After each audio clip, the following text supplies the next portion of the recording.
funeral was both Connolly and Larkin spoke at the funeral, paid tribute to her role. But Larkin in particular paid tribute not only to her role, but the role of women in the dispute. Because many women are obviously come out.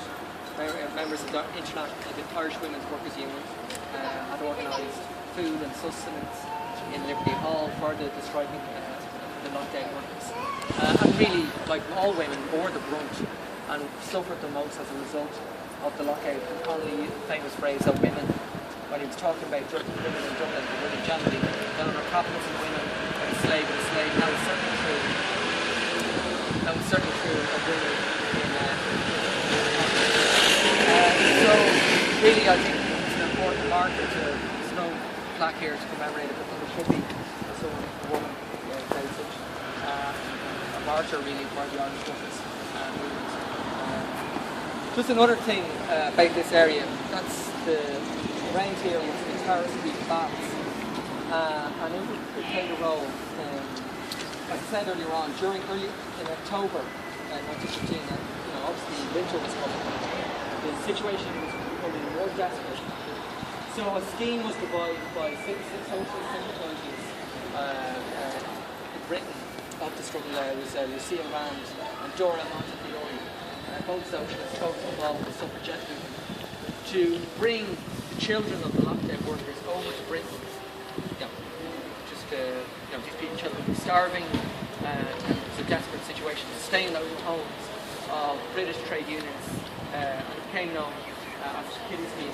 The scheme had also been used, it's come under attack by others saying it isn't food, but the scheme had been used during the Lawrence strike in 1912, when women workers had gone out to textile workers in the US, and the industrial workers of the world had organised that the children would go and stay in their homes of families in New York. So that's where the idea of the scheme came from. When news of the scheme came out, it was left on by the Catholic Church. Archbishop Walsh denounced it, saying their souls of these children were now in danger. They would be converted to Protestants, or they might lose their religion altogether, Christian religion altogether to socialism. So, in any case, the first time that the scheme was announced, the children had sent them to Carnegie Cross when they were bathed in dress and so on before they went to Britain. And the children were taken by Dora Montefiore and Lucille Rand over to Keir Street train station, where they would go out to Kingston and go over to Britain.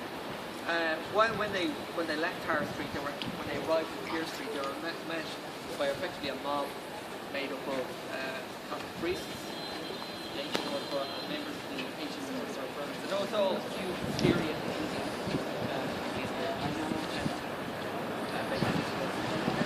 that these children were being stolen and so on. But anyway, when they arrived in Keir Street, they were gun thrown at them. The children were taken away from their parents by the mob. When the children were obviously terrified by what was taking place. These were 7, 8-year-old children. They were brought when they got on the train. The priests got on the train with them and denounced them. What they were doing was outrageous. When they arrived in Kingstown, there was another mob to meet them. Dora Montefiore and Lucille Rand were arrested on the grounds of they were charged with kidnapping. And then the priests, not only it just became so far, so the priests then got on the boat with the children as well, just to try and... So anyway, the scheme wasn't, there was such an hysteria around it, it didn't really take off. But there was a real sectarianism which up around the issue that this was about. The same way that the sectarianism was used in 1907 by the Unionists, of course, now this is for people that didn't want it. But it was, to me, it's probably the most, an example of their discussing famous religious, people were very religious in Dublin at the time, poverty and so on, come from rural areas. They would try and use this in such a cynical way. But it was, just so Tara Street Baths then. I think it might be where the baths are today. Yeah, definitely. So we thought about this out of the bathroom. Yeah. We needed it or not. So really, that's, I just thought we would finish it. Really paying tribute to all the women. I'm afraid it's also focusing on